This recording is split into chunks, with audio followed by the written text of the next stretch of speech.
You're watching Canada's Weather Network. To help you plan your activities in the coming days, here are the short and long-term forecasts for your area.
To upload your photos and videos, visit upload.theweathernetwork.com.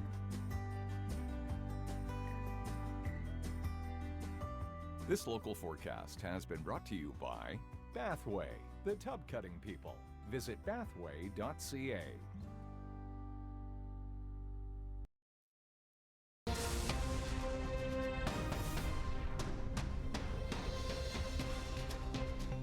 We now join live storm tracking, already in progress. The Fredericton, this was a little bit earlier in St. John, New Brunswick. Very glad you could join us. Our Storm Center coverage continues here on television, and Derek was sending this one in.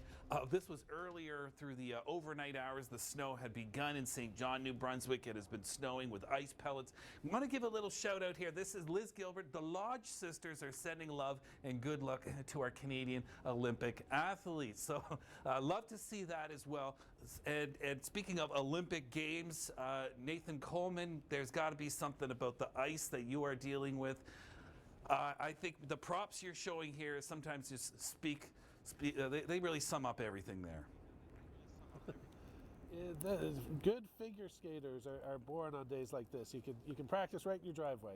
But no doubt. Yeah, as you can see here, the accretion on the branches here already. I'm in front of the Aviation Museum out here next to the Halifax-Stanfield International Airport. So you can see the buildup already. Important to remember, this is just the beginning of the accretion. So that will continue throughout the day here. And once that gets thicker, these branches could start falling. And if they make contact with the power lines, that could cause some widespread outages. Dealing with just a few here this morning, as Nicole was mentioning.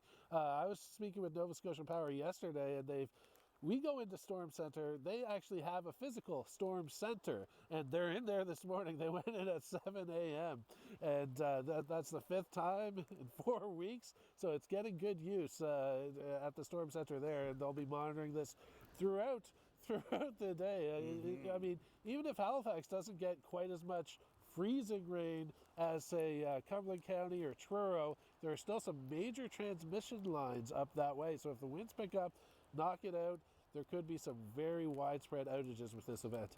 Nathan, before you run away, I'm thinking that the last really, really big event, and maybe you can refer, maybe there's been one in between, but Hurricane Dorian, I mean, that one knocked power out to hundreds of thousands. Could this conceivably be the worst one? If we get 18 plus hours of freezing rain, could you see this being the worst one power outage since Dorian? It's possible. That was the most expensive event in Nova Scotia Power's history. It was so in the millions. And this one, it will take some time to repair, because you have to remember, these power trucks their crews are stationed around the province, but they still have to travel sometimes on back roads to get to the outage spots. And when you have a coat of freezing rain on top of it, it can make that process take that much longer. Now, positive news, it's not weather bomb or hurricane force winds. So that's good news. But when you get that coating on here, it doesn't take much to snap off. Yeah, absolutely. And as we know, rural areas, it always takes longer, it seems, to get the power back on than those in the city too. So thank you, Nathan. We are going to check in with you again. Really, I've got a bit of an expression. It goes, the cold front brings the thunder, the warm front brings the plunder. And just ahead of this warm front, that's where we've been getting that freezing rain. Note, south of the warm front, rain. North of warm front, freezing rain, and then well north of it, that's where the heavy snow is. And we're likely going to see by tomorrow morning things settle down in Halifax, and Sydney could still be going on. And rain, with freezing rain today in St. John's, back to rain tomorrow, and then likely ending as snow. So a little bit of everything, Nadine. So this is, that's part of the problem with this storm, is that, and I hope we're communicating it well, is because it's not just a simple, everybody's getting snow or everybody's getting rain. It's like Mother Nature has decided, I'm throwing everything and the kitchen sink at you.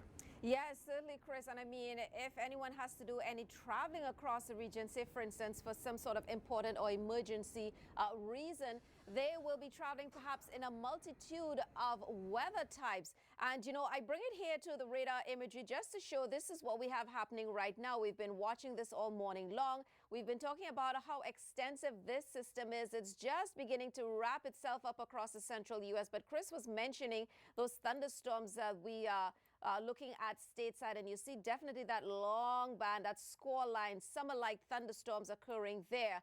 But something that Chris also mentioned, something that he talked about, a baroclinic zone, that is where we see that definite temperature pattern. And you see for us, for instance, taking a look at the temperature profile for us, there is definitely a sharp contrast between our cold air that we've got